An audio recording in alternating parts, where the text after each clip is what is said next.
नमस्कार। श्रीमद् भागवत गीता द्वादश अध्याय भक्ति योग श्लोक 15।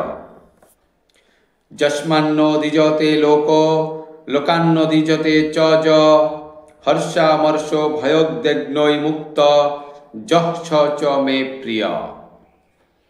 অনুবাদ, যার থেকে কেউ উদ্বেগ প্রাপ্ত হয় না, যিনি কারো দ্বারা উদ্বেগ প্রাপ্ত হন না এবং যিনি হর্ষ, ক্রোধ, ভয় ও উদ্বেগ থেকে মুক্ত, তিনি আমার অত্যন্ত প্রিয়। ভক্তের আরও কয়েকটি গুণের কথা এখানে বর্ণনা করা হয়েছে। এই ধরনের ভক্ত কখনোই কারো দুঃখ, উৎকণ্ঠা, ভয় অথবা অসন্তোষের কারণ হন না।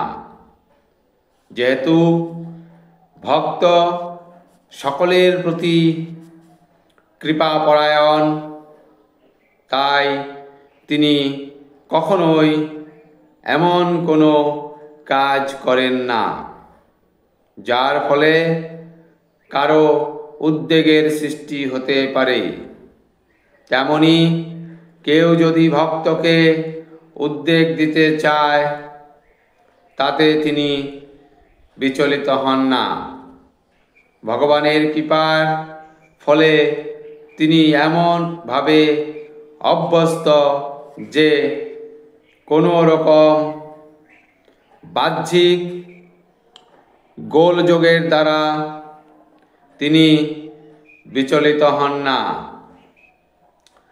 প্রকৃতপক্ষে ভক্ত যেহেতু সর্বদাই শ্রীকৃষ্ণের ভাবনায় মগ্ন এবং শ্রীকৃষ্ণের সেবায় নিয়োজিত থাকেন, তাই জড় জগতের কোনো অবস্থায় তাকে বিচলিত করতে পারে না।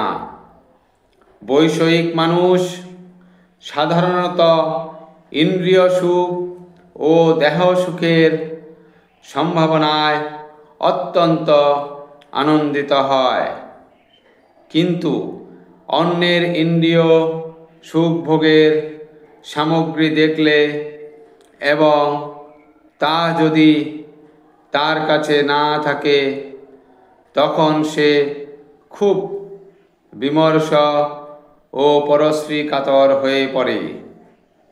যখন সে দেখে তার শত্রুর আক্রমণের সম্ভাবনা রয়েছে, তখন সে খুব ভীত সম্ভ্রস্ত হয়ে পড়ে এবং তার জীবনে ব্যর্থতা এলে সে হতাশ হয়ে পড়ে।